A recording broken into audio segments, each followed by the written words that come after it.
د ګمبیر رش سره موږ مخامخ یو. ولې مخامخ یو؟ چې په آبادۍ کې هم اضافه کېږي، په ټرانسپورټ کې هم اضافه کېږي، او سړکونه چې دي نو هغه د ریاست سوات د دور هغه سړکونه دي.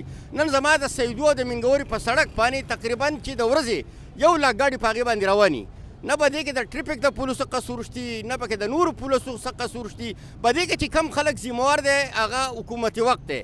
نن که تاسو وګورئ دا درېیم پیره ده چې نن د هغه خلکو حکومت بر سر اقتدار راځي چې کومو خلکو دا دعوه کړې وه چې موږ به د عوامو ته په دروازه باندې به ورته موږ انصاف ورکوو، عوامو ته به موږ سهولت ورکوو، په دې صوبه کې به موږ د دې عوامو تقدیر به بدلو. د دې نه مخکې هم حکومتونه تېر شوي دي، هغو هم خپلې کوتاهیانې کړي دي.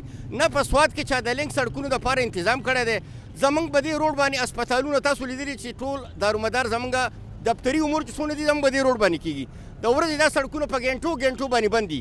زموږ ممبران وزیران چې کوم دي هغه هم په دې سړکونو باندې په دې پټرې پکې روان دي. د هغو دپاره په ګاډو کې ورته سکیورټي ورته ولاړه ده، شپېلي به وي، هغه هم به دې سړک باندې ټیکس ورکوي. زه پې هم ورکوم، هغه دپاره سړک دستي کولاویږي.